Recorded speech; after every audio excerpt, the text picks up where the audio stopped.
Hello and welcome to a windy Moor Farm and another edition of Derby County Academy in Focus. On this month's episode, we're catching up with professional development phase coach Adam Robinson and talking to defender Kai Robinson about his step up from the under-18s to under-21s. And Kai was the goal scorer in Derby's only recent Premier League 2 victory. The 1-0 win at West Brom snapped a 3-game losing streak in the league for the young Rams, but they unfortunately failed to make it back-to-back wins on Monday night as they lost 3-1 at home to Blackburn. Yeah, a little bit of a disappointing one. I thought we did play well at times. You know, we had chances where we could have easily gone ahead in the game, maybe gone 2-1, 3-1 up, and sort of then it might have been a different position and a different game. But I think after they got a goal from a free kick, and then we were sort of back and forth a little bit, and then they ended up taking one, which I think sort of won it for them. Story of the season a little bit for the 21s has been just these moments of detail. It feels as though you've been in every game, but you've not maybe got the results to show for the performances. Yeah, and I think you can feel that in the games as well. There's definitely something to work on there, like on the ball and stuff. We're playing really well as a team. We are playing well together, and I think it feels good that we are in the games. Like, we know we're in a game. I think it's just that final bit now of sort of cleaning things up, not giving away goals too easily, and trying to, if anything, just grab that goal extra just to take the pressure off us all. The most recent win, you were the goal scorer, the victory over West Brom. Yeah, I managed to grab one. Yeah, it was a little corner and I just stayed in and managed to get on the end of it. It was a nice cross as well, so it made it quite easy for me, but I saw that in. But then the lads did really well to keep a clean sheet. Nice finish from you. It was a little poacher's instinct, a little outside the foot flick, but no, they all count, don't they? So. How much do you think about goals as a central defender? I know Paul Warm talks a lot about he expects his defenders to chip in with, 5 or 6 or whatever it is a season, and a lot of defenders through the years here have contributed goals. Is that something you're thinking about at your stage? Not really, no. I think I'm more focused on obviously keeping a clean sheet, because if you offered me a goal or a clean sheet, I'd take the clean sheet all day. But if you're asking, would I like to maybe grab 5 or 6 goals a season, then definitely, it'd help keep my spot in the team. And I really do want to be, if you're going up for a corner, you want to think he's got a chance of scoring here. So I think that's one area of the game that I would like to improve on. And obviously it'll give you a good chance of really staying in a team if you can do that. You've had some highs and lows over the last few weeks. I have to ask about Forest, the red card. Maybe a little unfair actually when you watch the replays, but how did you see it? I think it could have gone either way. It was last man, so you can see why he gave the red card. But there was players getting in alongside it as well. It was a bit soft, a little trip, but I think it was last man. We managed to keep it 0-0, so if we would have saw it out, then it would have been okay. But I did let the boys down a little bit. They don't want to be 10 men that early and having to do loads of running, so I did apologise on my behalf, but they did really well. Yeah, what do you say to the guys after the game, and what's their sort of reaction to you when you see them after the game in that sort of circumstance? So I think obviously the boys don't want to be, a man down for 45 minutes. It's a long time to go on your own.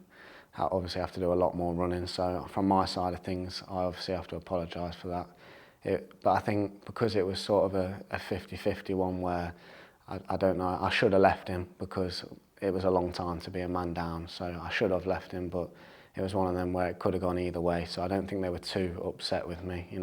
They came in, I said, look, I'm sorry, you've had to do a lot more running because of me and so, but they were supportive. They got around me and they said, don't worry about it, just keep your head up and whatnot.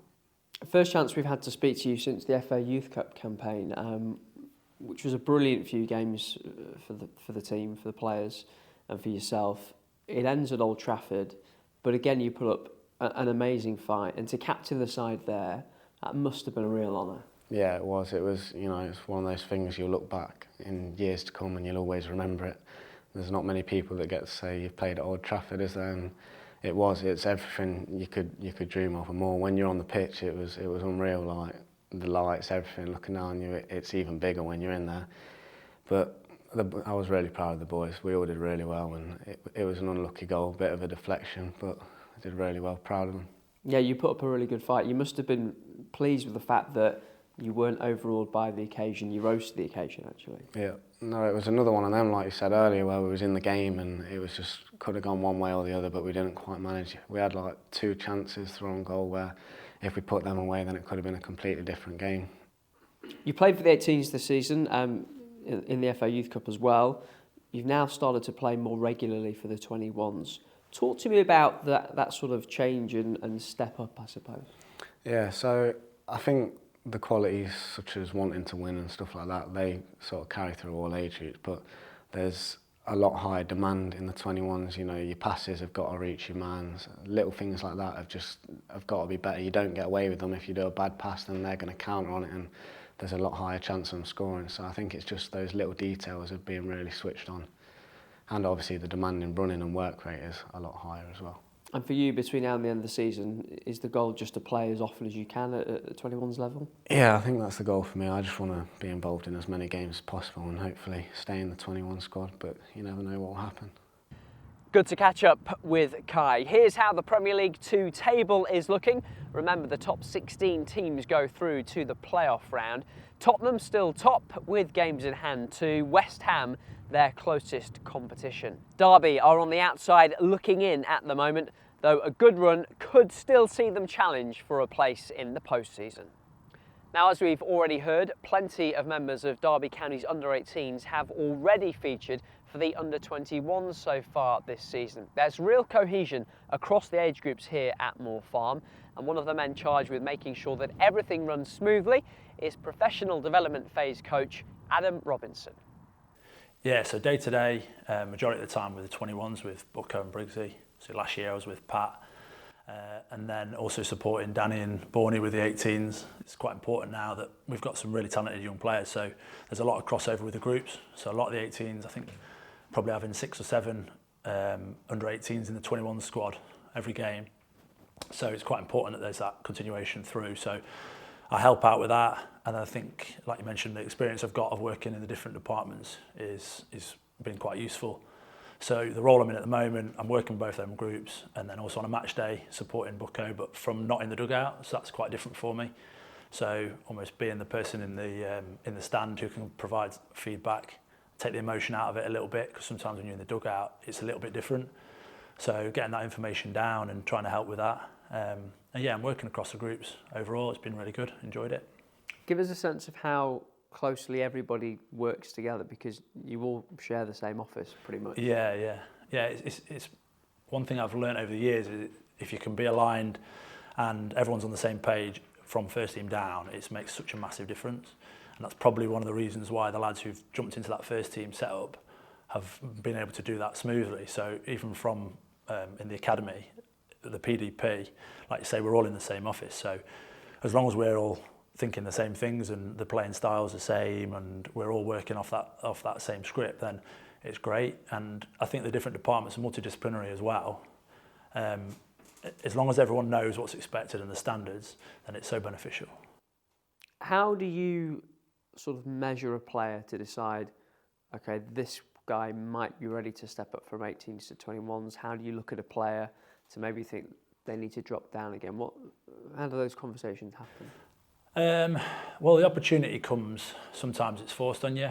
Previous years, most recently, sometimes it's been forced a little bit more than you'd like it to. Players have been put in situations that might not have been ideal, but it's about the player taking the opportunity. So as a group, we have meetings, or loads of meetings, and we have a player selection meeting where we discuss the 16s, the 18s and the 21s, whether a player deserves to be playing up, whether a player might have to drop down to go and get more game time, and how it works with regards to the first team players as well. So we've got players like Darren Robinson, for example, Max Bardell, who train with the first team, but they're with the 21s. So although they don't train on a daily basis, we have to take into account what their training load is.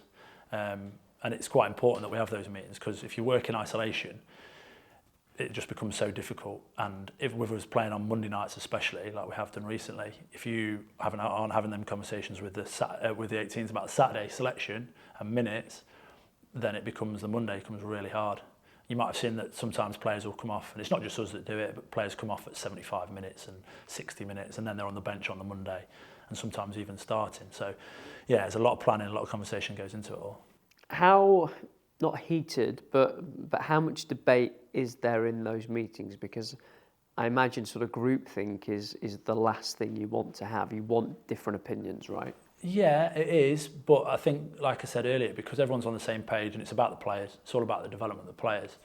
So when we're looking at the fixture, so the 18s played Man United a couple of weeks ago, and as a challenge that for the 18s, the players that are playing in that, we're going, that's an unbelievable challenge. So we want them to be in there. If it was let's say it was a friendly against a team that we felt we might dominate, we might go, well, actually, it's better for experience coming with the 21s. But ultimately as well, the best players will play up, and they have to earn that opportunity. And when they do earn that opportunity, if they take it and they keep doing it, the same when they get the first team, if they take that opportunity, then ideally they stay there. And it's all done on rewards. So you got to earn it and then stay there.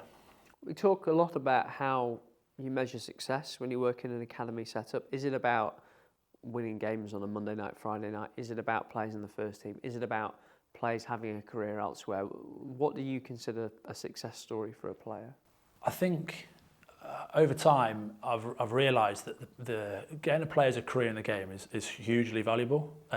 So when we look at the lads that are coming through the system, I don't know what the percentages are of players that come through and make first team debuts, but if we look now and say how many players have got making money out of the game, it's a huge achievement. So whereas before it might have been a case of got to get in our first team, well actually now you look around the leagues and I still click on all Sky Sports and see all the players that are playing, and it makes me proud to see that these lads are getting a career and that we had a small part in that. Obviously you want the lads to come into our first team and help our first team get to where we want to be, but ultimately when you know, if you look at Jason Knight and you sold him and he goes to play in the Championship, that's a huge achievement, and he did his part for the club. So yeah, the big thing is for them to get a career, ideally here, but also want them to be good people. So wherever they go, whatever job they end up in, a lot of them won't be in football. So as long as they're good people when they leave us and we can help them with that journey, then that's a success really. We were talking earlier about some of the incredibly talented groups that you've been involved with in your time here. I don't want to put pressure on them, I don't want you to name names necessarily, but do you see people in the building now with the same sort of talent, the same sort of potential? Yeah, I do. And I'm not just saying that because they're here now, but there are some players here, and we have meetings where we have to look at the players and have a succession plan. And there are players here that we feel have got a real chance of playing at the top. And they're the ones we have to really push, and we have to challenge them, because the journey it's not always uphill. So, you know, you're going to have ups and downs, so we have to challenge these lads. Sometimes injuries and things that will challenge them themselves. But it's our job really to prepare them and then just help them, because ultimately it's the player that's going to get to wherever they get to. We just can help them as much as we can, and then hopefully, like I said, if they get the opportunity, they can take it. And that's the hardest part. Let's bring you up to date with the under-18's recent results. They've picked up 4 points from their last 3 games, from a battling 2-2 draw with Manchester United and a 2-1 victory at Newcastle. What's even more impressive is that game at Moor Farm is just the second time this season that leaders Man U have failed to win in the league. They're clear at the top of Premier League North, City second, Derby look to be in a race for third, 3 points behind Liverpool. Derby face the bottom 2 in their next 2 games, at home to Stoke on Saturday before a trip to Blackburn, the East Midlands derby, with Nottingham Forest coming up in mid-March. And we'll let you know how they get on next time in Derby County Academy in Focus. That's all for now. Goodbye.